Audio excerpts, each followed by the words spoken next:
Hola, buenas tardes. Hoy es un día interesante para nosotros, los de Goy Group. Tenemos una representación, el 50% de Goy Group estamos aquí, porque tenemos la oportunidad de hablar con Robert Sánchez, que es alguien a quien no conozco más que de haberlo leído y de haberme atufado aquí en la presente María. Ay, tienes que conocerle porque hoy Robert es buenísimo. Bien, bueno, pues le voy a leer a Robert. He leído a Robert y sí, tiene razón aquí, la chica esta, ¿no?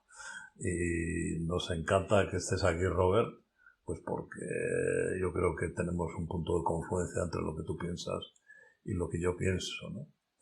Entonces, en vez de presentarte yo a ti que no te conozco y por no he entrado en internet a ver y tal, yo creo que todos tenemos una trayectoria, o por lo menos algunos tenemos una trayectoria, digamos, formal, oficial. Hemos hecho unos estudios, hemos intentado ir por no sé qué sitio, hemos visto que por allí no íbamos bien, y hemos dado la vuelta y hemos empezado a explorar por dónde se va, ¿no? Por lo menos este es mi caso y a lo mejor es el tuyo, ¿no? Cuéntanos un poco cómo te ha ido por este mundo, cómo has ido a parar al sitio donde estás ahora. Bueno, Buenas tardes, Robert. buenas tardes también. Hola, María. Buenas tardes. A ver, antes de nada, primero decir que estoy súper contento de estar aquí charlando con vosotros y en esto que comentabas, Arturo, en cuanto a mi trayectoria hasta aquí, cómo he llegado hasta aquí, en realidad tú tienes mucho que ver. O, bueno, en parte, tampoco te voy a dar todo el mérito, ¿eh? Pero yo ya cuando llevaba unos 7 u 8 años trabajando en el mundillo del fitness, allá por 2010 o 2011 me encontré contigo en internet y empecé a leerte y dije, oh, lo que me está pasando o las conclusiones a las que estoy llegando, lo que estoy viendo en la gente y que ya empieza a hacer que vaya a lo mejor por un camino un poco distinto, hay alguien que desde otro campo también lo está experimentando y lo está explicando más o menos en la misma línea, aunque evidentemente yo no soy médico, no van por ahí los tiros en este sentido, pero sí que yo incluso diría que si ahora yo soy un poco más conocido, mi trabajo tiene un poquito más de repercusión, en parte es gracias a ti y a todo lo que he aprendido durante estos años. Y sobre todo al hecho de que a lo mejor, incluso por allá, ya te digo, en 2010 o así, al empezar a leerte, yo llegara bueno, pudiera ver que no era tan extraño, no era tan raro aquello que yo empezaba a experimentar, ¿no? Ya te digo, siempre dentro del mundo del fitness, en realidad por aquel entonces cuando dije yo de fitness no quiero saber nada más, quiero empezar a moverme, quiero hacer otras cosas, quiero explorar otros campos, quiero además estudiar o investigar de alguna manera cómo el movimiento y la actividad física también están relacionadas. Son cosas que tú creo que lo has hecho desde la neurología, pues con la biología, con la sociología, con la cultura en general, con el contexto actual, ¿no? de nuestro estilo de vida, qué está pasando y cómo todo esto se vincula, se relaciona. Y entonces, con todas estas cosas que empezaron hace eso, unos 10 u 11 años, pues estamos hoy aquí y yo a lo mejor podría presentarme como Robert, que es una persona normal, tengo 41 años, estoy casado, tengo una cría, familia, amigos, aficiones normales, o sea, no soy nada, no soy nada raro ni del otro mundo. Sí que divulgo alrededor del concepto de movimiento, de actividad física, de una manera un poquito distinta a lo habitual. Y en parte, más allá de lo que comentaba de esas interrelaciones, ¿no? con otros ámbitos, es porque hace una década me empecé a dar cuenta de que tal vez el enfoque más oficial o convencional que se hacía desde el punto de vista del fitness no resolvía de alguna forma a la mayoría de los problemas que realmente tiene la gente a la hora de practicar ejercicio físico y sobre todo a la hora de enfocar o abarcar esa epidemia, si se puede llamar así, del sedentarismo, ¿no? Entonces, ese soy un tío que ahora mismo lo que hace sobre todo es, yo no entreno prácticamente a nadie ya, tampoco hago ejercicio yo, más bien me muevo, enseño cosas alrededor del movimiento. Me podría autocalificar o autocatalogar como profesor. Es la etiqueta que utilizo ahora, pero bueno, ya sabes, ¿no? Tú también lo explicas. Son cuentos que nos contamos a nosotros mismos y esa etiqueta empieza a rechinarme también, porque en el momento en el que tú enseñas algo, muchas personas creen que eso que estás enseñando es una especie de verdad absoluta o un dogma a seguir o algo cierto de manera absoluta, ¿no? Y entonces estoy como un poco rehuyendo de esa etiqueta y al final yo lo que intento hacer últimamente sobre todo son propuestas de movimiento y que a partir de ahí la gente haga lo que le dé la gana con ellas, lo que quieran, porque en realidad todo este camino empezó como viendo que la mayoría de las personas necesitaban como una especie de experto, de supervisor, de alguien que les diese permiso para moverse al lado de ellos, ¿no? Que realmente les dijera lo que tenían que hacer. Y a mí los teneres que y los deberes y esto es así absolutamente, rotundamente y tal, no van conmigo. Así que bueno, más o menos eso es donde estamos ahora. Quería hacerte una pregunta para ver si también te pasó a ti lo que a mí me pasó. Que yo, antes de construir o de empezar a construir más o menos mi marco teórico hacia mí, ¿no? No es que, como dices tú, no es que pretenda tener la verdad, sino yo me cuento mi trayectoria como profesional. Yo fui paciente también, yo tuve muchos síntomas y estuve en una situación difícil de dolor, de invalidez, con una intervención previa de hernia discal y yo no veía. Y desde esa posición de paciente y de confundido y desesperado, eso también me ayudó a comprender lo que es estar en esa situación y me ayudó también a buscar la solución, que no vino del cielo, sino de las bibliotecas, de la reflexión, de estar con más pacientes. Es un trabajo personal, ¿no? No sé si fue tu caso o tú siempre has estado divino de la muerte, como parece que estás ahora. Mira, divino de la muerte yo creo que no se está nunca, ahora mismo tampoco, tal vez cada vez menos. Sí que está claro que yo creo que para que hayan estos cambios de mirada, debe pasar algo en la vida de uno mismo. Si no, esto no viene de fuera nunca, viene de dentro. A partir de ahí, para mí lo que ha sido más importante, y precisamente cuando empezaron estos cambios, yo era una persona como muy estudiosa, por así decirlo. Era muy de libros, ¿no? No he dejado de serlo. Leo y estudio un montón. Yo creo que escribo más de lo que leo también. Pero a partir de cierto punto empecé a girar la vista un poquito, empecé más a mirar a la gente de verdad, a la gente de a pie.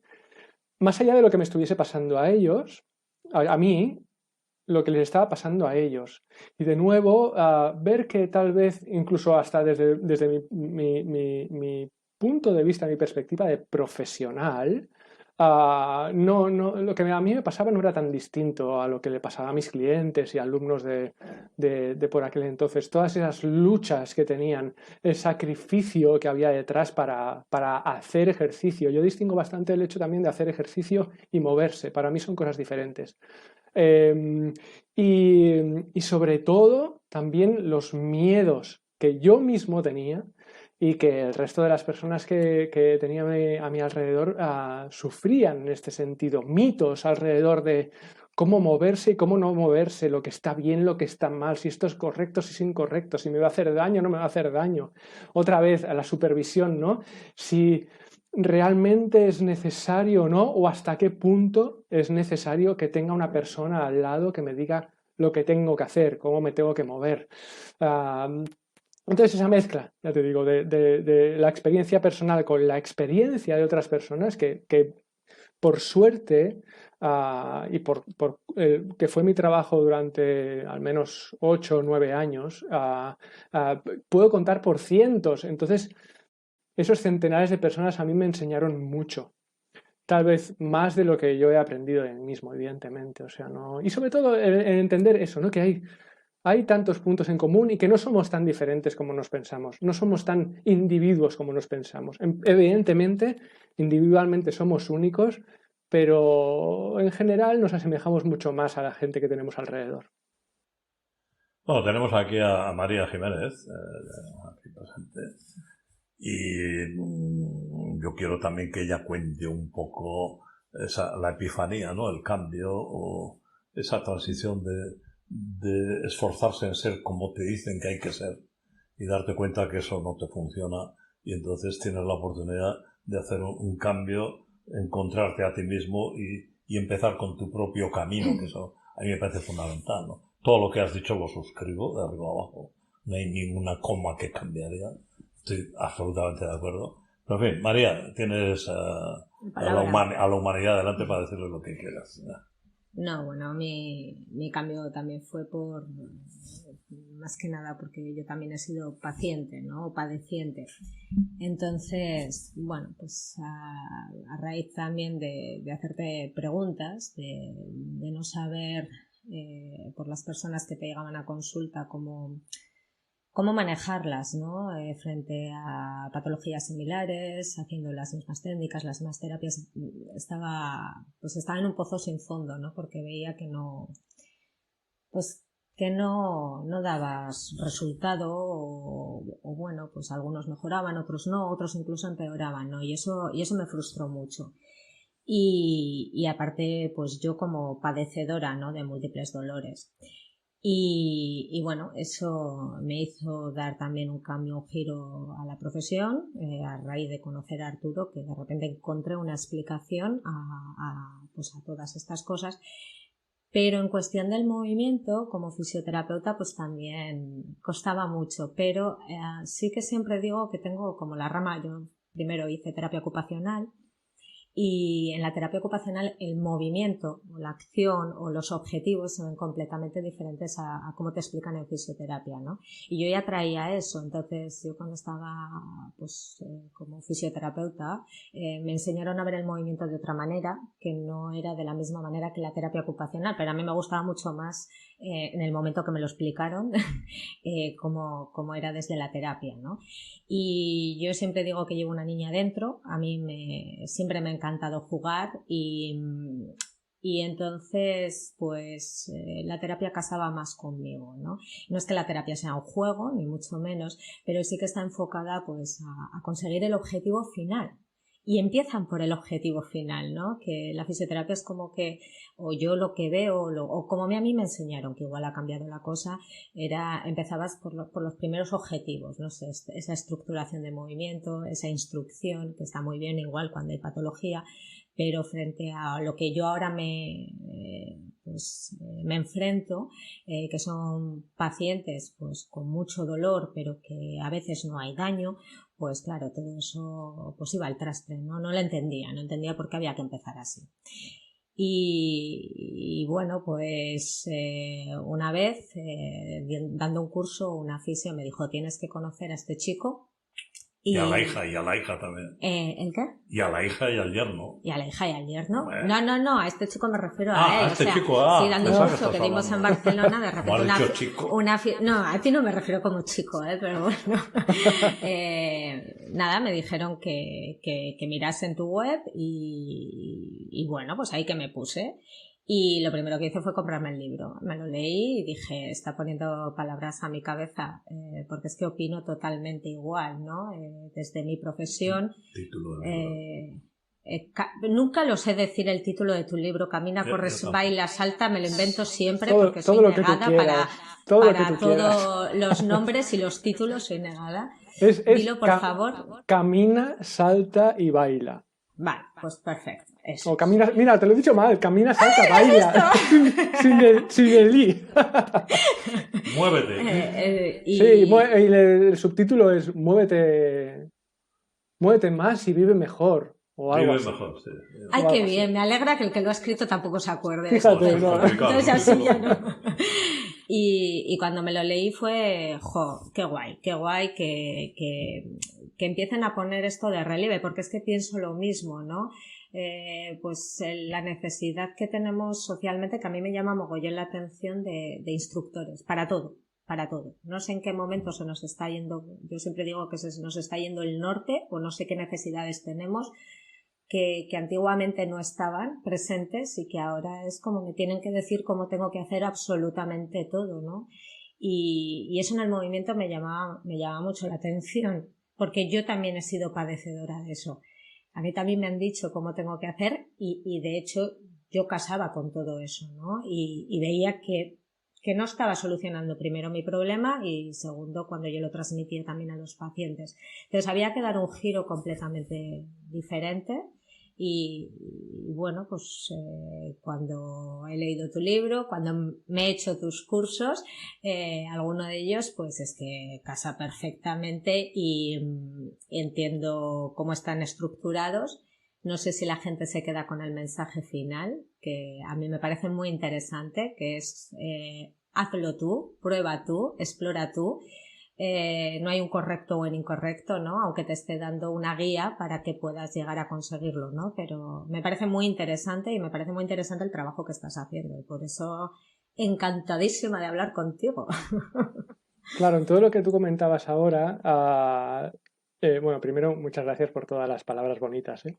Pero en todo lo que comentabas ahora, sí que es cierto que yo creo que el desafío más grande precisamente es pasar de la estructura, de la jaula de la estructura en la que vivimos en muchos ámbitos, en el movimiento también, a la desestructura, al caos, ¿no? De la necesidad de permiso y supervisión al movimiento sin miedo y con confianza. Ese tránsito es súper... es el gran desafío para mí todavía hoy. Y de hecho yo diría que no he dado con la tecla y mira que llevo años y años dándole vueltas y experimentando, ¿no? Ah, me preguntaba si el mensaje final estaba calando y puedo, yo respondería que bueno, que depende de la persona. Hay personas que sí, que lo van pillando y hay personas que todavía de alguna manera dependen mucho del permiso externo, ¿no? O al menos de la guía externa, más que del permiso, tal vez del permiso sí que se empieza a liberar bastante, pero de la guía externa, de la instrucción, de no, pero dime cómo lo tengo que hacer. Vale, sí, que lo he entendido, pero es que si tú no me lo dices, yo no lo hago, yo no lo voy a hacer, ¿no?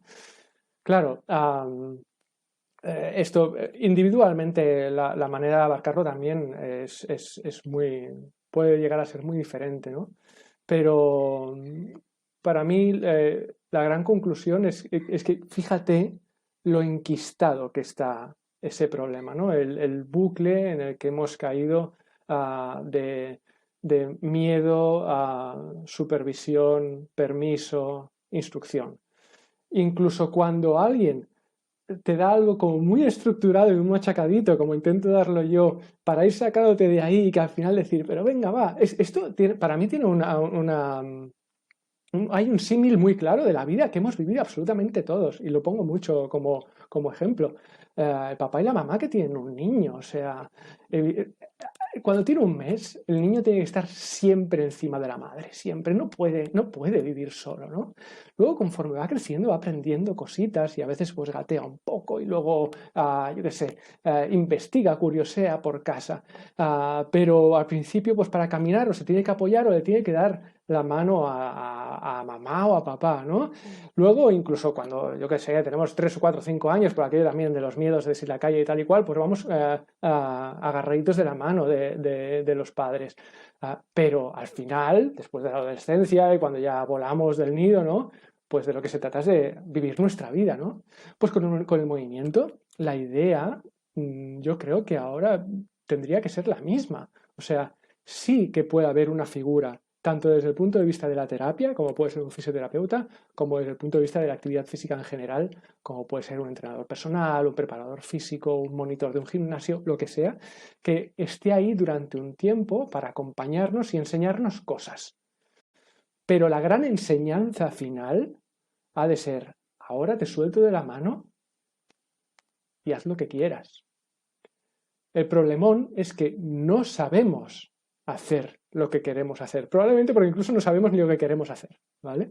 Y yo ahí ya incluso me iría a cuestiones educativas, ¿no? de los colegios, de cómo está planteada la educación y cuánto necesitamos desde pequeños que alguien nos dé permiso para hablar cuando levantamos la mano. O cuánto necesitamos desde pequeños que haya al final un examen para evaluarnos. Y cuánto necesitamos que alguien nos ponga nota o nos diga si eso está bien o si eso está mal. Y luego esto se traduce a cuando después en la universidad, si seguimos estudiando, o cuando estamos trabajando y necesitamos un jefe que nos diga exactamente lo que tenemos que hacer y nos coja de la oreja si no acabamos el trabajo a tiempo. Y etcétera, etcétera, ¿no? O sea, al final se han generado como una especie de jerarquías que hay alguien que está por encima y alguien que está por debajo, y el que está por debajo no hace nada si no se lo dice el que está por encima y además exactamente como esa persona se lo dice. En el movimiento está pasando esto claramente. Sé que conoces el libro de Juan Gervás, La expropiación de la salud. Yo fui compañero de mesa de anatomía de Juan Gervás. ¿De verdad? Bastante relación con Juan Gervás y su mujer, ¿no? Merche, ¿no? Mercedes, ¿no? Y bueno, en la expropiación de la salud toca un poco el tema de que la medicalización de la salud pues a veces te expropia la salud. O sea, te crea más problemas a veces de los que dice resolver, ¿no? Pero yo creo que no solo es que a veces los profesionales expropiamos la salud porque generamos efectos adversos, hay iatrogenia, ¿no? Sino que hay algo que añadido a esto, que es expropiamos la percepción de salud. O sea, que aún estando sanos, tal como funciona el cerebro, el sistema neuroinmune, pues el organismo nos está proyectando esos miedos de los que has hablado y al final no conseguimos sentirnos bien aunque el organismo esté en condiciones normales, ¿no? O sea que hemos conseguido los profesionales expropiar la percepción de salud, aun estando sanos, ¿no? Y eso me parece que es tremendo, ¿no? Porque para el ciudadano, claro, si no se siente sano, ¿cómo va a tener libertad para moverse, para conseguir objetivos, si cada vez que lo intenta recibe el recado del síntoma e interpreta que el síntoma define la situación del organismo? Que a veces sí, pero muchas veces no. Aparece el síntoma, aunque no haya nada, porque la cultura experta, digamos, esa jerarquía, esa yo te diré lo que tienes que hacer, lo que tienes que hacer, le ha robado la percepción de salud estando sano, ¿no? Y entonces eso me parece que es tremendo. Hay muchísima gente que está sana, pero que no accede a la percepción de salud, porque la información experta, esa necesidad de regular, de decir, de dictar, de normativizar, tal, hace imposible que el sistema le dé esa percepción de salud, ¿no? Sí, y además fíjate en una cosa también que yo añadiría. Todo este proceso que acabas de describir, creo que además confirma el mensaje externo de algunos expertos o profesionales de que el ser humano es frágil. Y eso yo creo que además viene muy a colación del nombre de vuestro podcast, ¿no? De Desfragilizando. O sea, al final, en realidad lo que padecemos y sufrimos es el convencimiento de que somos seres frágiles y que por lo tanto lo que debemos tener es mucho miedo a rompernos de alguna manera, a no hacer lo correcto, por ejemplo, es sobre todo un miedo por la vía negativa o de la evitación, que al final, en muchos casos, pues claro, llega un momento en que de tanto miedo que tengo, se habla mucho de que las respuestas instintivas del miedo son la lucha o la huida, ¿no? Una parte es la huida, pero otra es la parálisis, o sea, ya ni me muevo, porque como me mueva, como lo haga mal, voy a sufrir, me va a doler, que supongo que también tiene mucho que ver con vuestro trabajo más que el mío. Muchas veces también tengo que explicar, porque a veces, claro, se cruzan los caminos, ¿no? El hecho de que, oye, que yo no trato el dolor, de ahí que, y además siempre que lo explico y siempre que aparece el dolor de por medio, siempre digo, iros a leer a Arturo Goicoechea, que incluso además, cuando hay daño, ¿eh? O sea, yo creo que Sí, sí. el educarse acerca del dolor en general y del dolor personal de uno mismo, yo eso lo pondría como asignatura en el cole desde bien pequeñitos, porque al final yo muchas veces con mis alumnos acabo bromeando de que, oye tú, es que la vida va a doler, es que la vida va a doler. Yo no hablo de dolor de codo, o de dolor de cabeza o de dolor de barriga. Yo hablo de que hay momentos que son más duros en la vida y que duelen y que bueno, y que a lo mejor eso nos está más que informando de cosas, invitando a movernos en algunos sentidos, ¿no? A seguir experimentando tal vez. Vete a saber, a cambiar de dirección. No sé, las posibilidades son casi infinitas, diría yo. Pero sobre todo el primer paso es darse cuenta de que uno no es frágil.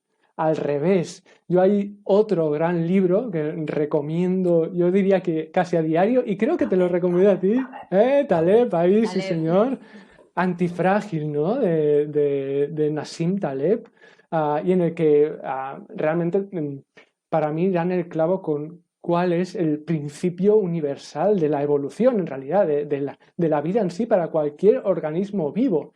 El hecho de que de alguna manera a veces más simbólica y otras como más material, por así decirlo. Um, uh, eh, la evolución consiste en ir recibiendo pequeñas dosis de daño y a lo mejor consecuente dolor, a veces sí, a veces no, para precisamente estimularnos a que sigamos evolucionando, adaptándonos, cambiando, progresándolo, llámalo como lo quieras, ¿no? Pero al final no es tanto no ser frágil, sino ser antifrágil, o sea, necesito que me golpees, que me hagas daño, incluso a lo mejor que me duelas a veces, para continuar adelante. El cuerpo humano funciona como cualquier organismo vivo gracias a ese principio. Todo lo contrario, todo lo que sea fragilizar al cuerpo humano, en realidad, para mí, es matarlo en vida. Sí, sí, no, yo totalmente de acuerdo. O sea, de hecho, lo que has dicho, ¿no? Cuando hay un daño, cuando hay un daño, una lesión real, ¿no? Hay un momento en la recuperación que puedes ir hacia un lado, puedes ir hacia otro. O sea, es como el cruce de caminos, ¿no? Si tú vas hacia, bueno, estas cosas son normales, ya han pasado los tiempos de curación, puedo tener sensaciones, percepciones, pues a veces que esto falla un poco, lo que sea, ¿no? Pero confías en la estructura y te empiezas a mover desde esa confianza, vas hacia un camino. Ahora, como la interpretación que hagamos o las creencias que tengamos o la información que recibamos sobre eso que nos está sucediendo es, ay, ten cuidado, ay, eso es que no lo estás haciendo bien, ay, no sé qué, vas hacia otro. O sea, el camino se puede diverger de una manera alucinante, ¿no?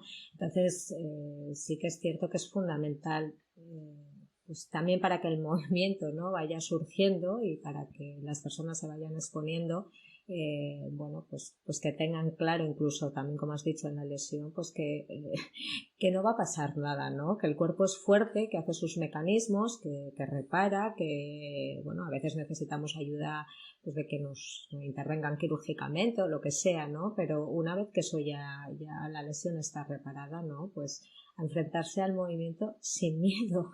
Es que es lo fundamental, porque es que si no se empiezan a generar unos patrones de protección, que eso empieza un círculo vicioso y luego te encuentras una persona que prácticamente no se mueve. Y yo, a raíz de eso, del movimiento, ¿no? A mí me gustaría que nos definieras, si puedes, porque a veces es complejo, ¿qué es para ti el movimiento? Antes de nada, espera, que Arturo quiere hablar. Vale, pues Sí, Arturo, antes de que hables tú, ¿puedo hablar un momento yo? Porque tengo una pregunta para Eres vosotros, el invitado, ¿vale? eres el invitado. A raíz de... No, además, a mí Inés me dijo, tú con estos dos, haz lo que te dé la gana, o sea, Sí, tienes sí, rienda sí, suelta. libertad. Si se te va la olla, que se te vaya, que hay un neurólogo en la sala.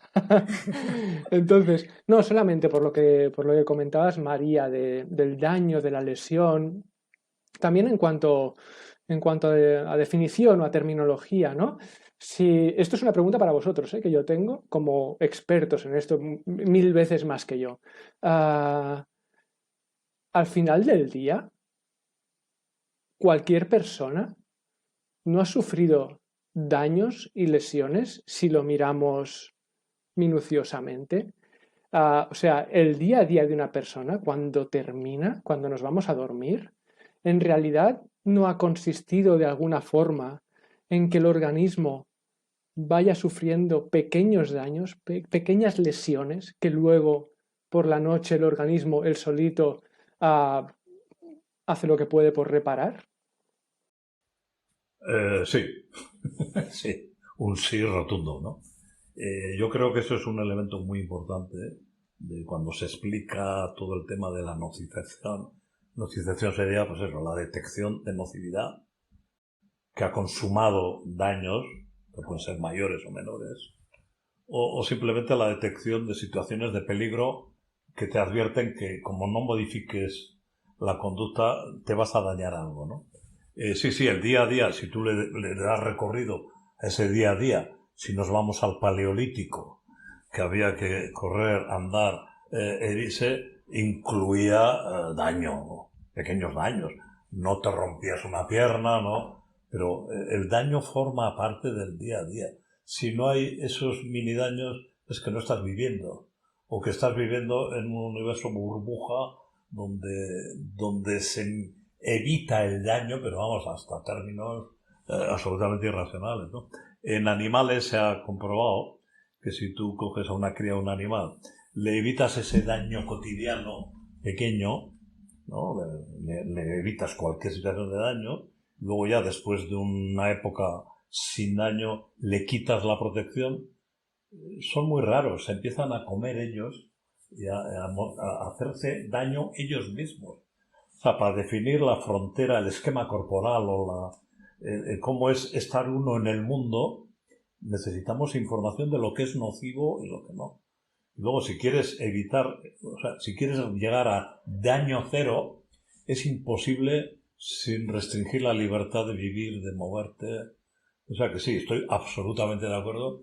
Y de hecho, yo creo que hay ya escuelas de niños o guarderías donde les facilitan entornos peligrosos, controlados. O sea, no todo es liso, no todo es perpendicular, no todo es acolchado, no hay por qué llevar un casco aquí, una codera, una rodillera, luego con un palo agarrando para que no se caiga. Eso estamos creando, estamos fragilizando. Eso sí que sería una fragilización. O sea que absolutamente de acuerdo. Entonces, sí, por supuesto, necesitamos experiencia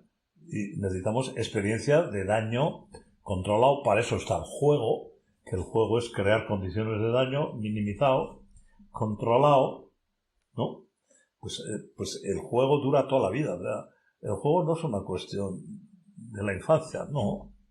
Tenemos que seguir jugando, explorando toda la vida hasta que ya nos prohíban jugar, ¿no? Pero la vida es un juego en el sentido de la exploración, de la libertad, de la variabilidad, el aprendizaje que no ceja nunca. O sea, que absolutamente de acuerdo. Y eso es algo que parece que el objetivo fundamental pasa lo mismo con los microbios, ¿no? Que el objetivo fundamental es evitar todos los bichos malos. No, Pues sí, es imposible. Todos los días habremos metido ahí bacterias, bichos, y lo que hay que llegar es a un equilibrio de convivencia con otros seres vivos que hay. Y tenemos en el aparato digestivo, tenemos un montón, tenemos más individuos bacterianos que células propias, ¿no? Y gracias a ellos seguimos vivos, además, ¿no? O sea que sí, eso es una cuestión importante que a veces nos quita el norte, porque queremos aspirar al daño cero. Y no, y tampoco podemos aspirar a la asepsia absoluta. No. Si no comes alimentos con tierra, como antes hacíamos y teníamos lombrices y tal, pues el sistema inmune no aprende a diferenciar dónde está lo peligroso y lo incierto y tal. O sea, que es un continuo de... O sea, de acuerdo, ¿no? Sí, sí. La respuesta es, por supuesto, sí. Tiene usted razón. Claro, Yo te quería preguntar, perdón, dime. no, yo te quería preguntar una cosa que sí que me interesa, que es diferenciar lo que es deporte, ejercicio, movimiento o proyecto de vida. O sea, tener objetivos. Me encanta la cara que ha puesto. Y muévete, capullo. Joder, si no te mueves, no vas a conseguir nada, ¿no? Bueno, que va un poquito también por la línea que preguntaba María, ¿no? De esa especie de definición. Hostia, ¿te puedes creer que aquí uno que le han puesto, porque yo no me la he puesto, pero uno que le han puesto la etiqueta de experto en movimiento no te lo sabe definir rigurosamente? No te lo sabría definir en sí a lo que es el movimiento. Sí que, por ejemplo, en cuanto a la diferenciación que tú acabas de decir de el deporte o el hacer ejercicio, por ejemplo, yo diría que en realidad no hay diferencia. O sea, en realidad, esto es importante de entender desde el principio. El deporte o hacer ejercicio es movimiento, es parte del movimiento. O sea, la idea principal, yo creo, para entender, para la mayoría de las personas es comprender que en el deporte o el hacer ejercicio no se acaba el movimiento y que incluso pueden moverse mucho, practicar un montón de movimiento en su vida sin tener que, volvemos a los deberes, hacer ejercicio o deporte, ¿vale? Entonces, definir movimiento. La definición de movimiento desde un punto de vista práctico, para mí, en mi opinión, es absolutamente todo lo que hacemos, todo lo que nos movemos desde que nos despertamos por la mañana hasta que nos vamos a dormir por la noche. Eso es moverse. Si me pongo un poquito tiquismiquis, yo te diría que hasta por la noche, mientras dormimos, también hay movimiento, también nos movemos. Además es que lo hay, o sea, no, nadie absolutamente, a no ser que vayas cargadísimo de cierto tipo de sustancias y medicamentos, se pasa toda la noche como una momia, ¿no? O sea, el cuerpo incluso tiene mecanismos que durante la noche se aseguran que algo de movimiento ocurra, ¿no? Eso ya además nos puede dar muchas pistas de lo importante que es moverse, ¿no? Para el cuerpo, que hasta cuando no somos conscientes, cuando estamos dormidos, nos estamos moviendo, ¿no? Luego, si nos ponemos un poquito más tiquismiquis todavía, podríamos mirar hacia adentro y entender que estar vivo es moverse desde el punto de vista biológico. Somos un organismo formado por una burrada de células y las células se mueven todo el tiempo, siempre, no paran. A partir de ahí, pues se concentran por especialidades, ¿no? Y unas, pues, son músculos, pues hacen unas cosas, otras las neuronas, ¿no? Las tuyas, Arturo, pues hacen otras cosas, ¿no? Pero siempre hay movimiento ahí, ¿no? Entonces, al final, te das cuenta de que si estar vivo implica movimiento, o sea, la vida y el movimiento son lo mismo,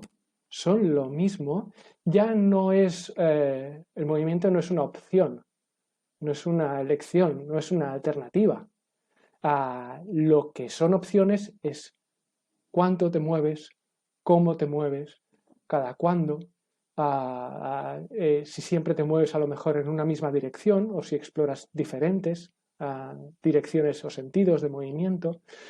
Va más en cuanto a la cualidad y a la cantidad pero no en cuanto al concepto. O sea, no puedes no moverte. Es imposible. Estar vivo es moverse. Para mí es la mejor definición que he encontrado hasta ahora con todo lo difuso y lo ambiguo que puede llegar a ser esto. ¿Os sirve? Sí, nos sirve. ¿Y consideras que hoy en día, bueno, te lanzo una pregunta, la calidad o la habilidad que tenemos para movernos, bueno, pues es óptima o pecamos un poco de eso, ¿no? Porque una persona nos puede decir, bueno, pues si yo estoy todo el día en movimiento, bueno, pues ya está, estoy en movimiento, o sea, quiero decir, me estoy levantando, me estoy lavando los dientes, me estoy tal, me estoy cual, no. Y no sé, la pregunta va hacia si hemos perdido habilidades que de niños tenemos, porque tenemos muchas habilidades motoras, las exploramos, jugamos con ellas, nos adentramos en ellas, las cambiamos, las modificamos, bueno, hacemos virguerías, pero llega un momento en la vida que no sé por qué se acabó. Dejamos de utilizarlas, ¿no? Y hacemos otro tipo de vida, otros tipos de movimientos, ¿no? Y sí sería interesante seguir manteniendo esas habilidades como niños, seguirlas potenciando, o no. El movimiento que podemos tener hoy socialmente, no estoy hablando de hacer deporte, ni de irme a un gimnasio, ni de potenciar otras cosas, estoy hablando del movimiento de la vida. Pues bueno, pues con eso pues estaría bien o no. Esa es chunga, lo sé. Es muy chunga. Porque volvemos a ese punto en el que a lo mejor quien me pueda escuchar pueda llegar a pensar que como yo sé mucho de esto, lo sé todo y además lo que diga es la verdad, ¿no? Entonces, no, lo primero que quiero, hago es spoiler, ¿no? Por favor, no caigamos en esto, ¿no? Al final, lo que es el movimiento para uno mismo, no hay más remedio que descubrirlo por uno mismo, ¿no? Dicho esto, además, has utilizado un término muy curioso que es el movimiento óptimo, ¿no? Cual, sí, tanto a nivel tal vez de calidad como de cantidad. Optimizar, claro, optimizar cuál es el movimiento óptimo. A mí a estas alturas me parece como un imposible, ¿no? También determinarlo, no lo vamos a saber. Sí que tal vez podríamos observar el movimiento. Mira, cuando sobre todo la mayoría de las personas piensan en hacer ejercicio físico o deporte, en lo que hemos caído yo siempre hablo de la trampa de la cantidad, ¿no? Y de las capacidades, ¿vale? Que si la fuerza, que si la movilidad, que si la resistencia, que si la habilidad, ¿no? Entonces nos hemos centrado en cuando nos movemos como con más intención, que es al hacer ejercicio de deporte, pues lo que queremos es aumentar el rendimiento de esas capacidades, ¿no? Evidentemente, si solo nos movemos en esa dirección, pasa lo que tú estabas explicando, que en otras, especialmente en la dirección de la habilidad, que además la habilidad tiene una particularidad muy característica, que es que uno, para moverse en la dirección de la habilidad, tiene que utilizar la cabeza. En el otro sentido no tiene por qué. No lo sé, yo no lo sé, pero no tiene por qué. Puede ser que un entrenador personal me diga que tengo que hacer 5 series de 50 repeticiones y las hago y se acabó, ¿no? Y ahí no uso la cabeza, solo me obsesiono con hacer las 50 repeticiones o con correr los 10 kilómetros o con perder los 15 kilos o con levantar lo que sea, ¿no?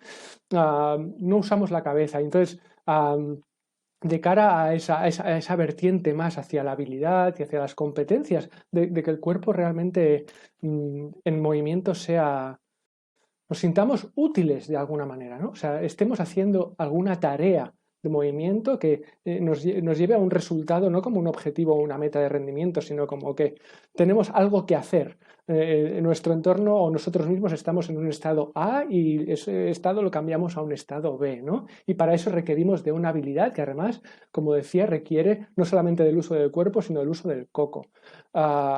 Entonces, en ese sentido, a nivel óptimo, no sé si se podría alcanzar cierta optimización, pero sí que estoy convencido, y ahí yo creo que hay muchísima evidencia de que nuestro movimiento en el día a día es muy pobre, es muy pobre, muy limitado, muy vacío. No hay movimiento en este sentido. Solo hay el movimiento justo y necesario para hacer lo que tú decías, ¿no? Bueno, lo que está bien, pues que si me lavo los dientes, que si cojo el ascensor para meterme en el coche e ir al trabajo a sentarme delante del ordenador, ¿no? Ese es el movimiento que hay y no hay nada más en el día a día, excepto para aquellas personas que sí que van al gimnasio, hacen deporte, pero que entonces la mirada, el ángulo con el que se enfoca es el otro, es el de la cantidad. Vale, pero el cuerpo,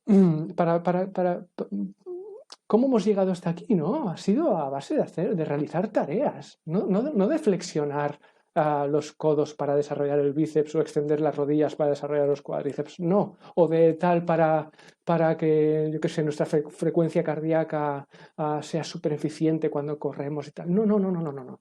Esos son consecuencias que ocurren de manera natural. O sea, en realidad ahí no hace falta ninguna intervención, ninguna instrucción, ninguna medición. Eso va ocurriendo cuando te mueves. Hemos llegado hasta aquí a ser el ser humano que somos hoy en día, con su potencial de movimiento. No tiene por qué ocurrir, por lo visto, pero hay un potencial de movimiento detrás que responde a una exposición durante muchísimo tiempo a diferentes tareas de movimiento. Caminar es una de ellas, y correr, y saltar, y equilibrarse, y rodar, invertirse también, Bailar. trepar, bailar, coger cosas, tirarlas, romperlas, jugar, que también es muy importante, nadar. O sea, fíjate que todos son verbos, no son nombres, no son números tampoco, es acción. Y de ahí todo, digamos, incluso todos los vínculos que podemos crear con otros ámbitos de la vida y movimiento. Antes hablabas tú al principio de cuando estabas más en el ámbito de la terapia ocupacional, ¿no? De esa necesidad de actuar, no solamente de rumiar y de movernos mínimamente a veces hacia una especie de expectativas o de deseos o de objetivos que tenemos, pero que en realidad no tienen nada que ver con lo que somos ahora y con lo que realmente lo que podemos hacer con esto que se me ha dado, ¿no? Con un cuerpo, que es moverlo para hacer cosas. No es así de complejo, ¿no? Como acabo de explicar, pero también así de sencillo. O sea, pero si es para moverse, no es para nada más.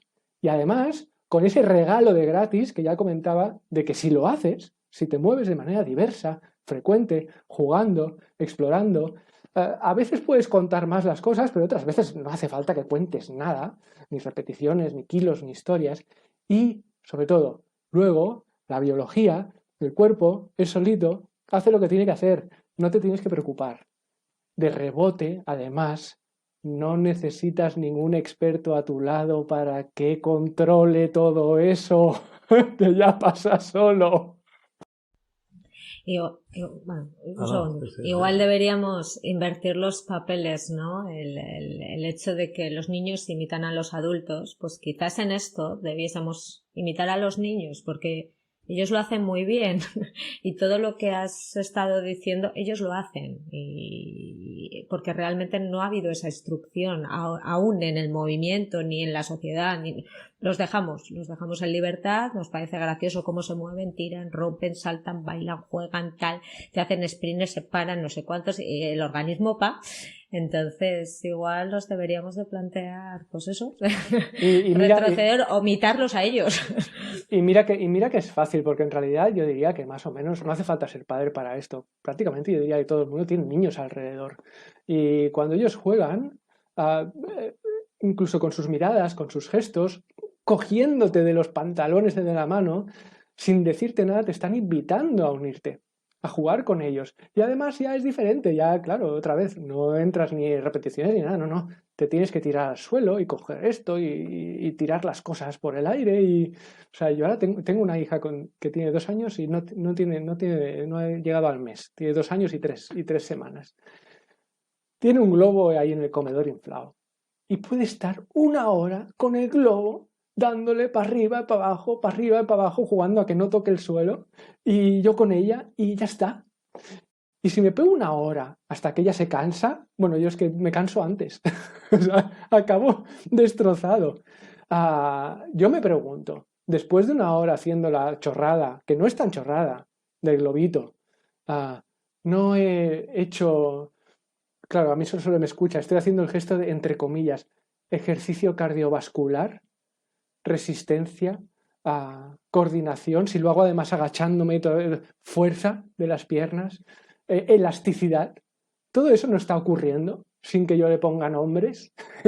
Evidentemente que sí, ¿no? Entonces me parece súper acertado. Es una cosa además que en uno de mis cursos que se llama Movilidad Natural y que en realidad tiene como gran propósito volver a integrar el movimiento en lo cotidiano, del día a día. Muchos de mis alumnos y alumnas son padres y madres y tienen críos y ellos mismos empiezan que esto es lo chulo, cuando ya uno mismo, no hace falta que te lo diga nadie desde fuera, uno mismo se dan cuenta de que los críos están ahí, de que ellos ya pueden empezar otra vez a tirarse al suelo y a jugar con ellos, de que las cositas que están aprendiendo conmigo las pueden implementar en ese juego y que incluso no hace falta que piensen mucho en cómo yo se las he enseñado, sino que de nuevo ocurren de manera espontánea, está ahí, son seres humanos y todos en este sentido tenemos las mismas capacidades y habilidades, ¿no? Si están ahí los críos, aprovéchalo, y no solamente en el sentido de imitarlos, sino, hostia, juega con ellos, es así de fácil. Has hablado de la cabeza, que estoy absolutamente de acuerdo con que el ejercicio hay que hacerlo con la cabeza, desde la cabeza, con los objetivos, sin miedo, con variación, o sea que los músculos ejecutan todo lo que viene. Pero ahora me quiero ir a los pies. ¿Qué me dices de los pies? ¿No? Que están recurridos en zapatos y la cosa del pie, ¿no? Lo hemos convertido en una parte del cuerpo reprimida, privada de libertad, que no tiene la capacidad de adaptarse al suelo, de tocar el suelo. María suele decir que le gusta que los pies son manos que tocan el suelo, ¿no? Y no, el mejor zapato probablemente sería ninguno, y el mejor suelo sería uno irregular, impredecible, que nos obliga a un... Pero ya ahora hay una plaga que es la fascitis plantar, ¿no? Yo le llamo fascismo plantar, no fascitis plantar.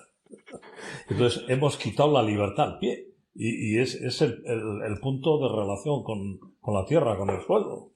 Y entonces lo de andar hemos convertido en un comercio de zapatillas que nos evitan, ¿no? Tienen un colchón, un eslogan para que tengamos en la posición y tal. Habla de los pies un poco. Hombre, los pies, pues...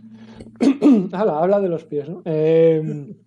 Los pies son para mí en realidad el gran ejemplo, el espejo de lo que nos está pasando como cuerpo. Y muchas veces un espejo, pues eso, como mucho más pequeño y que se puede observar de manera más analítica, pero luego para entender qué es lo que nos pasa en general. Está claro que el uso de zapatos, cuanto más rígidos y más gruesos, peor, pues lo que hacen es, por un lado, que el pie no pueda percibir su entorno, no tiene información, está a ciegas. De hecho, se piensa e interpreta que su entorno siempre es igual, que no hay cambios, ¿no? Si esa es su percepción y su interpretación del entorno, ¿cuál va a ser su respuesta? Pues nada. Y si su respuesta es la nada, pues ¿cuál va a ser? Si entonces no hay estímulo, no hay respuesta, ¿cuál va a ser su desarrollo a nivel tanto de movimiento como a nivel de mantener sus funciones motrices? Pues ninguna, cada vez está más atrofiado, cambia de forma el pie. Por ir calzados. Los huesos, además los huesos, ¿no? Esto es como antiguamente, ¿no? Que se decía que las neuronas se morían y se acababa la historia, ¿no? Y no se reproducían ni nada. Con los huesos igual, los huesos también, y todavía está esa visión arcaica de que un hueso es así y es así y ya está y no cambia, ¿no? El hueso está cambiando continuamente, ¿no? En los pies igual. Y los huesos y lo que tienen alrededor, las articulaciones, los ligamentos, otros tejidos, o sea, el propio pie va cambiando y se va atrofiando, pierde absolutamente su función. Luego, pues a lo mejor ocurre este fascismo plantar que tú decías, o yo qué sé, o los juanetes, o mil historias, dolores varios también, que a lo mejor además no tienen por qué estar relacionados con ningún daño evidente en sí, pero sí que yo diría que reflejan una clara falta de exposición a lo que comentabas, a irregularidades, a diversidad de estímulos que al mismo tiempo hacen que también tenga que variar mucho en su respuesta a nivel mecánico, a realmente moverse. Esto, como decía al principio, se puede extrapolar muy bien, tranquilamente, al cuerpo en general. O sea, le ocurre exactamente lo mismo. Dicho esto, igualmente, y no me quiero buscar enemigos, porque además aquí tengo una fisioterapeuta delante, ¿no? Y hay un poco de todo, y yo no soy fisioterapeuta, no. ¿sabes? Aquello no... pero tú te imaginas, no, más que nada por lo que comentabas de las fascitis, ¿no? ¿Tú te imaginas que utilizáramos muchísimo menos el calzado? Y solo con eso se redujeran las fascitis en un 95%. ¿Qué pasaría con los fisioterapeutas? No, si lo primero habría que ver si el término o el diagnóstico fascitis está bien puesto, ¿no? Pero yo lo que digo siempre, o sea, tú en las manos, ¿no? No llevas guantes para explorar el mundo, porque anularía mucha información, ¿no? Pero sin embargo en los pies llevamos de todo. Y es lo que has dicho, que no los exponemos y hay esa falta de estimulación, ¿no? Cuando vas a tocar a alguien, algo que te gusta o algo, sí, algo agradable, lo tocas a mano plena. Y bueno, pues lo recoges, ¿no? Cuando vas a tocar algo peligroso, algo que te da asco, ¿no? Es con las puntitas de los dedos. Y al final el pie se está comportando así. Es como que no dejamos caer el peso del cuerpo en el pie, no exploramos con el pie, no estamos en el suelo. Y bueno, debido al calzado, debido a muchas cosas, ¿no? Pero sobre todo es porque no le estamos dejando, pues toda esa estimulación, ¿no? Que sean manos, que realmente se ríe mucho Arturo cuando yo digo eso, porque justo salió publicado un estudio que decía que veníamos de tener 4 manos, no 4 pies y 2 se convierten en manos, ¿no? Sino que es que venimos de tener 4 manos. Y curiosamente, bueno, pues en Kiribati hay unos niños que van descalzos todo el santo día. Tengo fotos de sus pies y son manos, es que son manos. Y luego te planteas también pues gente que tiene amputaciones de brazos. Hay una madre, ¿no? Que conduce y hace todo, tiene hijos y todo lo hace con los pies, ¿no? Y tiene unas habilidades impresionantes. Y dices, madre mía, todo lo que se podría llegar con el pie, ¿no? Y todo el movimiento que tiene también el pie que no se lo estamos dando, pues quizás también por los calzados, por el tipo de vida o por lo que sea, ¿no? Y que eso desarrolla en muchas otras cosas, pues sí. Sí, porque además, mira, me ha venido una anécdota, además, que recuerdo, esta tiene varios años ya, y que tiene mucho que ver con el dolor sin daño, ¿vale? Una vez, unos padres, hablando con ellos, hablando de esto sobre los pies, el ir descalzo y tal, me llegaron a decir que su hija no quería jugar, ni correr, ni hacer nada nunca encima en césped, en los parques, porque le dolía. Porque caminar por césped le dolían los pies. ¿Qué está pasando con esto, Arturo? Que te duelan los pies por ir por hierba. ¿Por qué no? Sí, sí, Con las historias que les contamos. Totalmente, ¿no? Pero no, es que somos una especie que la gestión del organismo está supeditada a las historias que le cuentan al organismo. Y si son historias de miedo y de evitación, de prevención, de fragilidad, vulnerabilidad, pues entonces, ¿qué va a pasar? De esos polvos vienen estos lodos, ¿no? Hay una cuestión que no quiero que se me pase, que es la del equilibrio. Ya que empezamos con los pies, ¿no? Aparte de que duelan o no duelan, pero luego en el pie también se organiza, no solo en el pie, pero es una parte importantísima. Y entonces el equilibrio está hecho unos zorros también.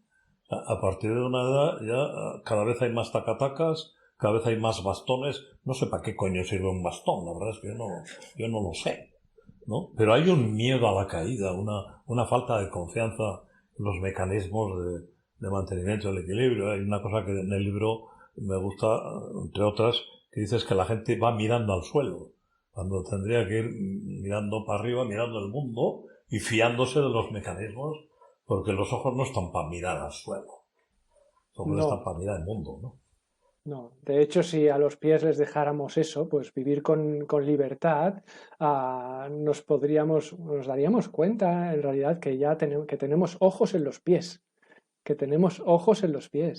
y que ellos mismos primero pueden ver el suelo, verlo ellos, y luego a partir de ahí más o menos indicarle, porque no, claro, todo es más complejo, pero más o menos indicarle lo que tú comentabas, cómo el resto del cuerpo se tiene que organizar respecto a eso que ellos ven. El tema de la mirada es algo en lo que he estado investigando casi los 2 últimos años. Es una cosa que casi que me ha obsesionado, porque en mí mismo lo veo. Tiene también, incluso puedes vincularlo con aspectos emocionales y demás, ¿no? De cómo te sientes, y esa tendencia que tenemos las personas a lo mejor cuando estamos más preocupadas o cuando estamos tristes, tal vez, por lo que sea, de mirar hacia adentro mucho, y entonces cuando nos encogemos y miramos hacia adentro, pues evidentemente la mirada se va al suelo también, pero al final todo también responde, yo diría, a la pobreza del entorno y de nuestras actividades, ¿no? Como no nos vemos obligados de alguna manera a tener que estar pendientes con los ojos de lo que pasa a nuestro alrededor, fuera del suelo, más allá del suelo, pues vamos, digamos que yo diría que los ojos se vuelven como perezosos y miran para abajo, miran al suelo, más allá de que realmente quien ha de estar mirando al suelo no puede, porque se lo hemos tapado con una suela, ¿no? No, pero incluso la mirada, ya que has sacado la mirada, la parte de la retina que enfoca al suelo, cuando nosotros estamos mirando al frente o para arriba, la parte de arriba de la retina está controlando. Entonces todos los reflejos de equilibrio han evolucionado partiendo de la base de que todos los reflejos no hace falta mirar al suelo. Si haces así, ya estás mirando para atrás, no estás mirando al suelo. Sí, no, y es más, o sea, sobre todo también en cuanto a las actividades que yo decía, o sea, el 99% de las cosas que hacemos en el día a día requieren especialmente de visión focal, pero no de visión periférica, que me imagino que es a lo que tú te referías ahora, ¿no? La visión periférica, esto. Como mucho, yo diría que las personas que utilizan más su visión periférica hoy en día son las personas que conducen. Cuando estamos conduciendo hay ese uso de la visión periférica, pero si no ocurre.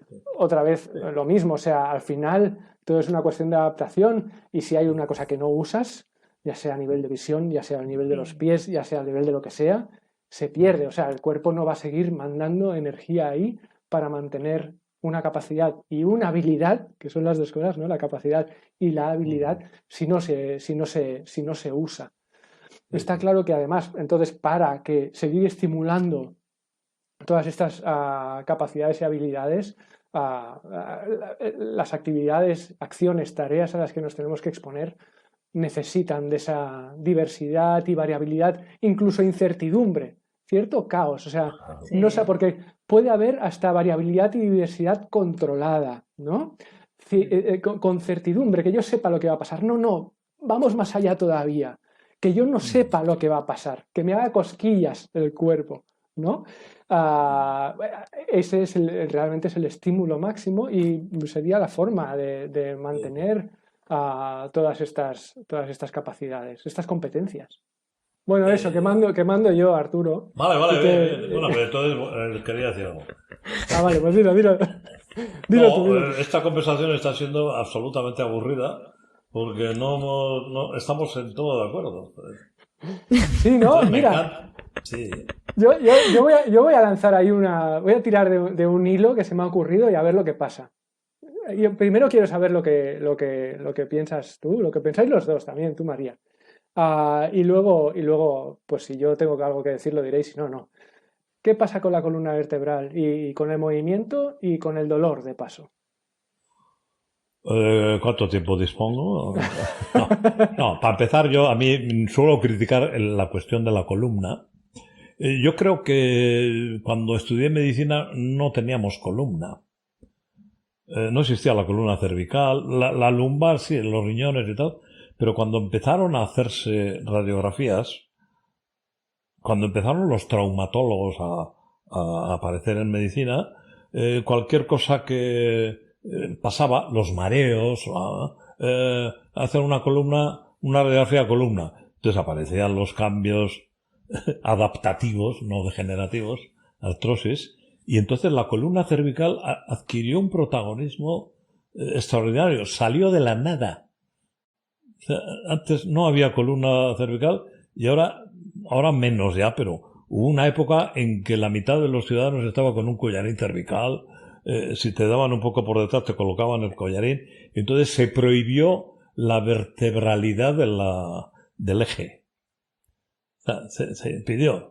Y hoy en día hay mucha gente que gira la cabeza en la pelvis, ¿no?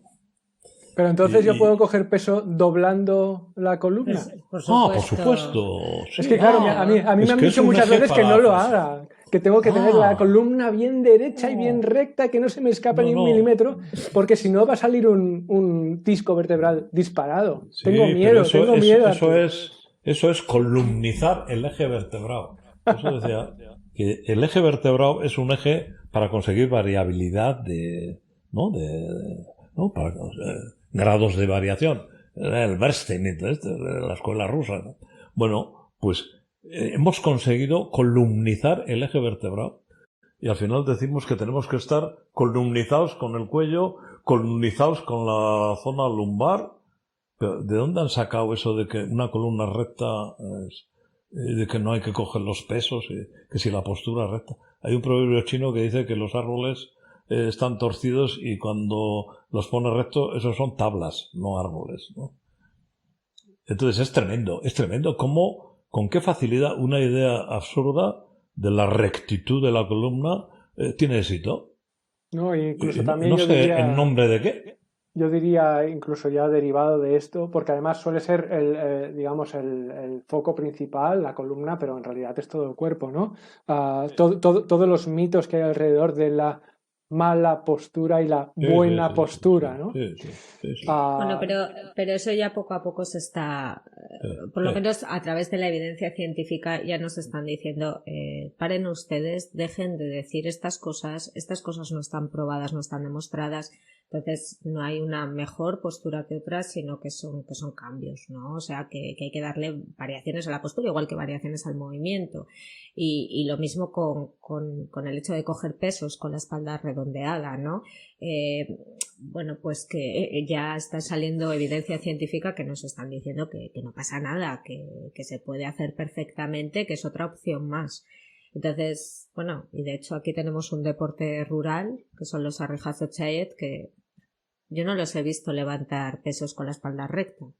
¿Qué pasaría con eso, no? Los levantadores de piedras. Entonces, dentro de lo que es ya el mundo científico, con ese tema también se están metiendo bastante y está saliendo ya. Otra cosa es que al ciudadano de a pie le esté llegando y se lo estemos transmitiendo, ¿no? Y los miedos que tenga, porque se los hemos inculcado durante mucho tiempo. Entonces, ahora es lo que tenemos, ¿no? Personas que han sido instruidas por nosotros con una serie de directrices y ahora hay que cargarse esas directrices. Y hay veces que cuesta mucho más. Claro, es que yo lo que me estoy encontrando, por ejemplo, también es que, mira, es curioso, porque además, claro, yo no soy fisioterapeuta y entonces no puedo hablar tampoco ni de la fisioterapia ni en nombre de la fisioterapia, pero sí que me está pasando una cosa curiosa con mi trabajo, sobre todo en los últimos 2 años, y es que yo diría que el gran gremio que tengo como alumnado en mis cursos son fisioterapeutas, especialmente en mi curso de movilidad natural, el que comentaba antes, de eso de ir integrando el movimiento en el día a día, ¿no? Ah, y ellos, incluso los más jóvenes que acaban de salir de la universidad, todavía me comentan, por ejemplo, que hay la extensión cervical todavía es un tabú en la universidad, que todavía se recomienda evitar en la universidad. En la universidad. Claro, volvemos otra vez a lo de creer, ¿no? En la autoridad y demás. Yo ahora porque tengo 41 años y ya paso un poco de todo, ¿no? Como vosotros. Pero cuando yo tenía 20, yo me lo creía todo. Yo me lo creía todo. Y entonces salgo de allí y me dicen que el cuello no se puede extender, que la cabeza no la puedo llevar para atrás. ¿Qué es lo que tú decías ahora? ¿Qué es lo que voy a trasladar entonces a mis pacientes? Si ya desde arriba. O sea, no es que el fisioterapeuta inculque, en este caso, cuando lo haya, No, bueno, habrán casos que no, instruidos. Claro, o sea, no es que el fisioterapeuta se lo inculque al paciente, sino que al fisioterapeuta se lo han inculcado. ¿Qué hacemos? ¿Qué hacemos con eso? Pues seguir haciendo lo que estamos haciendo nosotros, por lo menos, y que cunda el ejemplo. No, nosotros tenemos claro lo que hay que hacer. Es pelear contra todo eso, contra esas creencias, esos dogmas que son falsos, y hay mucho trabajo, ¿no? Pero si en la universidad están saliendo gente que les han explicado, y lo mismo pasa con el dolor. Los profesionales creen lo mismo que los ciudadanos, que el dolor surge allí donde se siente.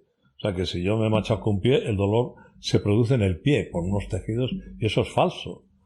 Intuitivamente parece que es correcto, pero es falso, ¿no? Claro, luego venderles la idea, convencerles de que el dolor siempre es una construcción cerebral, no gusta, ¿no? O sea que es psicológico, que no. Bueno, hay que superar una cantidad de obstáculos de explicación y de información. Pero bueno, ese es el trabajo que nos corresponde para recuperar la exploración libre que defiendes, y nosotros también, por supuesto, y luego quitar esas ideas de que el dolor es un indicador de lo que no debes hacer. No es así. A veces sí, cuando hay una lesión aguda reciente, en periodo de curación, pero el dolor no es un informador fiable de lo que tienes que hacer. No. O sea, si hago esto y duele, esto no se hace. No. Es más complicado el proceso.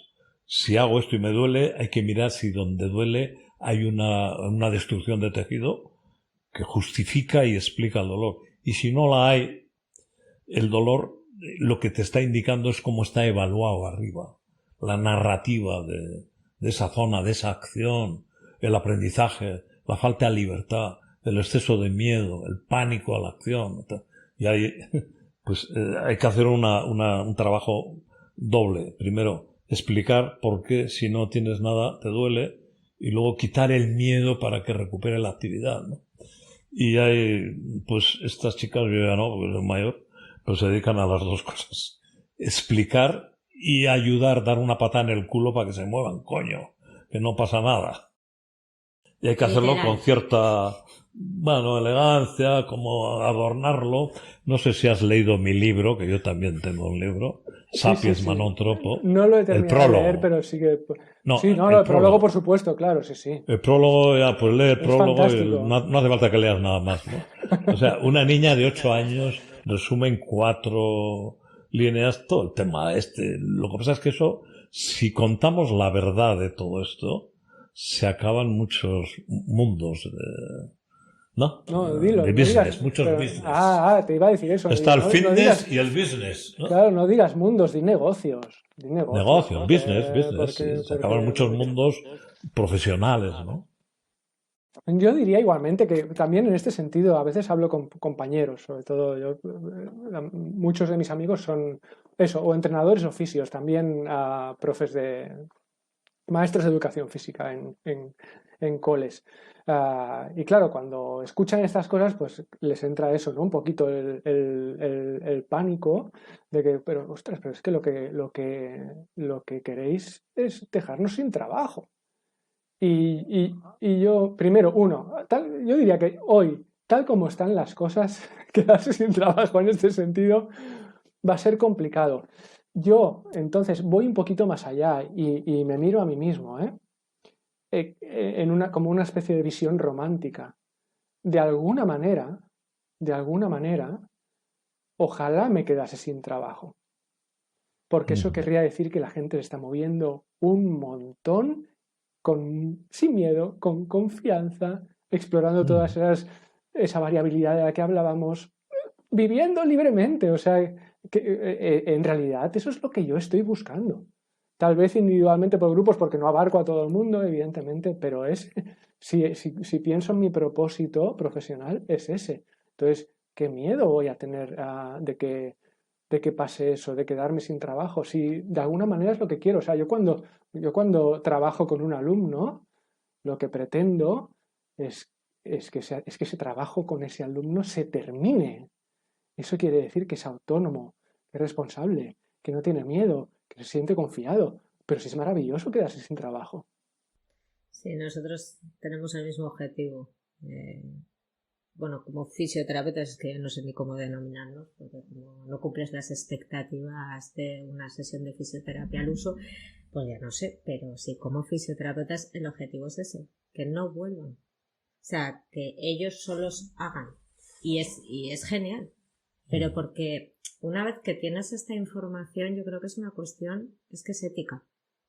O sea, es ética. Ya no es me voy a quedar sin trabajo, tal. Es que no, es que te tengo que manifestar lo que sé y bueno, luego está que tú lo cojas o que no lo cojas, ¿no? O que quieras ir por este camino o no quieras ir por este camino.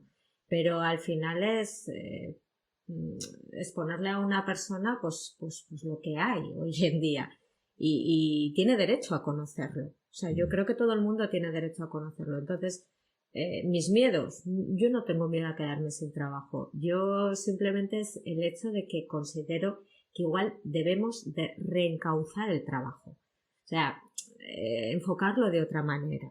Igual lo que estamos habituados a hacer o a cómo lo hacemos o a lo que sea, pues igual tiene un fin, o sea, tiene un final. Pues puede ser. No creo, No creo, como tú has dicho, por cómo están enfocadas las cosas. Pero que el darle la vuelta a la tortilla es genial. A mí me encanta siempre cuando mi compi Maite, la hija de Arturo, me suele decir, ¿no? Si lo guay de todo es construye una idea y cárgatela. Y destrúyela para formar otra, ¿no? Entonces, al final, para mí una profesión es eso. Es ir continuamente reinventándote, renovando, pero sabiendo hacia dónde vas, ¿no? Entonces, yo no creo que nos vayamos a quedar sin trabajo, ni nada. Y en este sentido, ya que te tengo aquí, ahora ahora soy yo el entrevistador. Habla el jefe.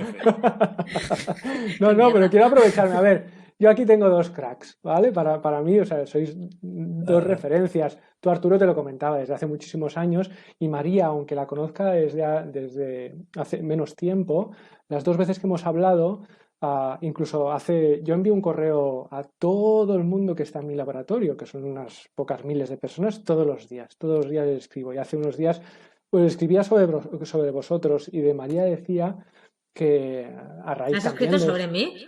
He escrito sobre ti.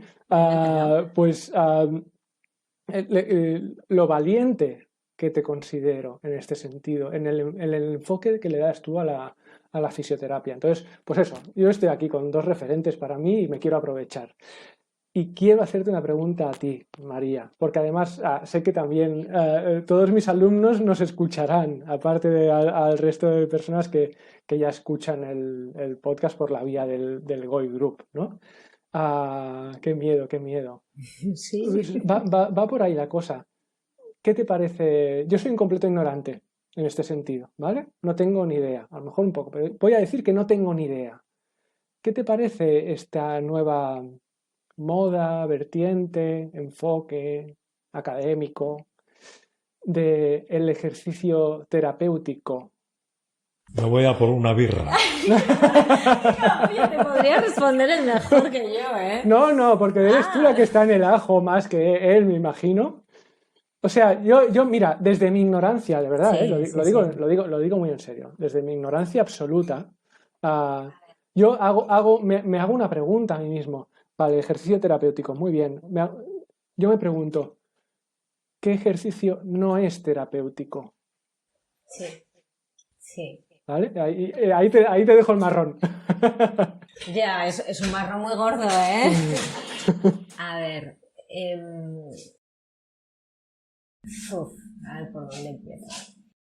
Es que yo creo que en este campo creo que estaré de acuerdo contigo, no lo sé, pero para mí es la fragmentación de todo. O sea, sí, dame así en la espalda de pobrecita lo que te ha caído. A ver, yo voy a contar mi experiencia, ¿de acuerdo?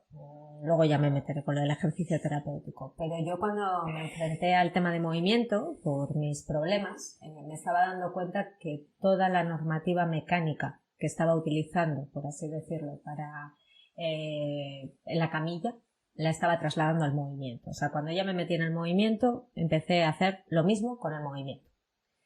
Es decir, estructurarlo, esto bien, esto mal, esto tal, esto tal. Y me di cuenta que eso no funcionaba para mí. Estaba generando a personas pues muy hipervigilantes hacia el cuerpo y realmente me di cuenta que el objetivo era todo lo contrario, ¿no? Entonces, desde ese punto de vista, si el ejercicio terapéutico, que no tengo muy bien definido qué es, por lo tanto, no he hecho ningún curso de ejercicio terapéutico, he hecho otros muchos cursos de control motor, etcétera, otro tipo de cosas, pero ahora actualmente la moda, porque ahora está en auge de lo del ejercicio terapéutico, no sé muy bien, ni quiero informarme, lo siento, soy una fisio rara, pero no quiero informarme porque lo que tú has dicho, ¿no? Es que no enfoco como algo terapéutico o no terapéutico. Es que para mí estoy frente a personas que están sanas, que tienen dolor y por lo tanto no es que tenga que hacer algo excepcional con ellas, sino simplemente lo único que tengo que hacer es quitarle una serie de miedos, enfrentarlos a moverse, potenciar sus habilidades porque muchos piensan que no las tienen y las tienen. Y para mí es eso frente al marco de trabajo que yo estoy. Ahora, si una persona está frente a una lesión o lo que sea y tiene que hacer unas directrices primero, porque tiene que hacer un ejercicio más controlado, que no sé si es eso el ejercicio terapéutico, pues perfecto, ¿no? Pero yo un poco, es que no entiendo tampoco lo del ejercicio terapéutico, ni en qué consiste, ni en tal. Es que para mí es moverse. Entiendo que puede ser un ejercicio terapéutico, yo qué sé, no sé, un poco así, pues en un paciente que ha sufrido, que tiene una enfermedad pulmonar, una enfermedad cardíaca o no sé qué, pues que haya que ahí hilar muy fino para que haya una adaptación para luego a posteriori hacer ya pues un entrenamiento con pues, mayor resistencia, mayor carga o como se diga eso, ¿no? Pero ahí en esos casos, en la cuestión de mover el músculo esqueléticamente, ¿no? O sea, el cuerpo, el órgano, no, salvo que sea con una función concreta, ¿no? Por una patología concreta. Pero sin embargo yo siempre digo, ¿no? Cuando estamos frente a atletas de pues paralímpicos, las personas que tienen pues patología neurológica, ¿no? O lo que sea, es que con ellos no es así. Vale. Con ellos no hacemos ejercicio de ningún tipo. O sea, a ellos les invitamos a moverse, a que consigan objetivos, a que hagan cosas, a que se adapten, a que... ¿Cuál es tu objetivo? Pues mi objetivo es ir a las Olimpiadas. Pues imagínate, ¿no? Pues ahora vamos a entrenar para ello, ¿no? Me falta una pierna. Bueno, pues vamos a ver si encontramos una prótesis adecuada, lo que sea, ¿no? Pero para que tú puedas hacer esa función, para que puedas entrenar, para que tal... Y no hay una mejor manera o peor manera de hacer eso. Entonces, para mí es ponerle vallas al campo. y no, que no. Es que en el caso del movimiento no lo entiendo así. Y como en mi cabeza eso no entra, y tampoco explora mucho lo que es el ejercicio terapéutico, pues tampoco te sé responder. Pero bueno, te he soltado aquí la chapa de lo que pienso, de lo que creo. Pero seguramente no casaré. Así que no me invita a explorarlo. A ver, a mí el concepto terapéutico no me gusta.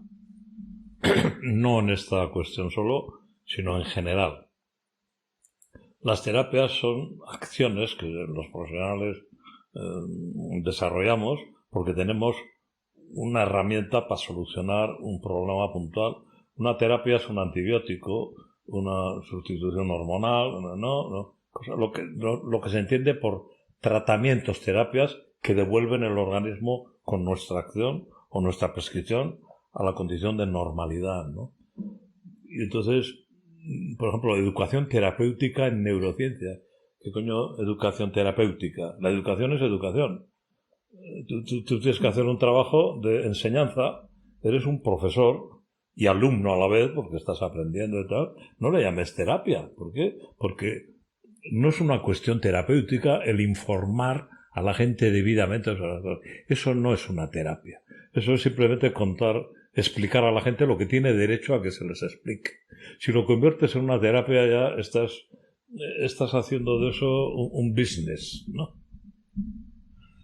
Y luego lo mismo pasa con el ejercicio terapéutico. Se está sacando de quicio una serie de cuestiones que sí son ciertas, que la neurogénesis del hipocampo se para si no hay ejercicio, y al final estamos predicando que si no haces ejercicio tendrás cáncer, Alzheimer y no sé qué otras cosas, te vas a deprimir, por supuesto. O sea, estamos convirtiendo el ejercicio en una cosa de salud, pero medicalizada. O sea, y entonces ya que tienes que hacer ejercicio lo mismo que tomas ibuprofeno, o yo qué sé, no sé. Eso a mí no me gusta. Yo creo que hay que educar a la gente en la alegría de vivir, en la exploración, en la libertad, y quitarles todas las amarras, los lastres cognitivos, para que disfruten de la única vida que van a tener. Entonces tenemos que devolver la libertad a la gente, y para eso tenemos que quitar mucha mugre informativa, y no hay que llamar terapia eso es simplemente cumplir con una obligación como profesionales. Sí, o sea, ejercicio, movimiento, no sé, deporte, pues no sé, si me apunto a tenis tendré que saber la técnica del tenis, lo entiendo, para querer jugar. Mira cómo sonríe, no sé qué quiere decir esa sonrisa. No. Es que es eso, ¿no? O sea, pero es lo de siempre, pues al final, pues lo que hemos estado comentando, ¿no? Pues que necesitamos instructores para todo y pues antes era, a ver, desde el conocimiento que se tenía o lo que sea, pues lo que has dicho tú, las escuelas de espalda o la columna o lo que de esto, ¿no? Pues ahora pues hay otro, ahora es con el ejercicio y luego será con no sé qué, pero es que nos estamos olvidando del individuo, de vivir, de la vida, y frente a quién estamos. Escuelas de libertad, liberación terapéutica. Ah, pues mira, ya tenemos el eslogan, ya tenemos título. Ya lo puedes patentar por ahí. Exacto. No, yo evidentemente esta pregunta te la hacía, yo os la hacía a los dos muy a propósito, ¿no? Sí. Porque además Nos hemos dado cuenta. Personalmente, yo, más allá de coincidir en todo lo que habéis dicho, desde mi ignorancia fisioterapéutica, el hecho de que es movimiento, ya está, o sea, al menos lo que yo enseño es movimiento, no es ejercicio terapéutico, ni tan solo porque un fisioterapeuta diga que lo que yo le he enseñado es ejercicio terapéutico, que no. Es que además, por otro lado, ese movimiento ya es terapéutico. El movimiento siempre es terapéutico. ¿Para qué le tengo que poner? Liberador. Claro, ¿para qué le tengo que poner ese apellido, no? A mí no sé, no le encuentro sentido, por eso os preguntaba. Bueno, di eso de que ha sido un placer y todas esas cosas. Bueno, por supuesto, ya lo decía al principio y lo repito ahora, y yo lo que quiero, me imagino, bueno, y en realidad sé que tenéis otros invitados por ahí, pero yo qué sé, de aquí a 3 o 4 meses me volveré a escribir y volvemos a hacer otra ronda de estas. Mira, te lees el libro y luego lo comentamos. ¡Mío! Que ya voy por más de la mitad del tuyo. Hombre, Vale, sí. No, ya te está costando. no ya lo te tengo está aquí, costando. lo tengo en el comedor, pero que sí. Vale. Lo tengo ahí. Porque esa es bueno, no voy a... Pa' otra vez. No te lo voy a explicar. Bueno, oye, Robert, en serio no te conocía, no me imaginaba cómo eras, pero superas con mucho las expectativas. Me ha encantado hablar contigo porque simplemente me has dado la razón en todo lo que yo pienso. Y eso le encanta. Y yo también te he dado la razón a ti, o sea que nos hemos dado la razón porque hemos tenido maneras de estar en el mundo las mismas, que es pensar, escuchar, mirar, leer, estudiar, comprobar y librarnos de condicionamientos, de jerarquías establecidas y ya está. Somos libres y tenemos que trasladar esa libertad nuestra. Y sobre todo, yo añadiría, desde un punto de vista súper abierto y que sigamos aprendiendo. Sí, claro, hombre. Sí. Bueno, Robert. Un placer. Un codazo. Bueno. Venga, un besote. Un placer. ¡Agur! Un abrazo. Un abrazo. Ale, chao.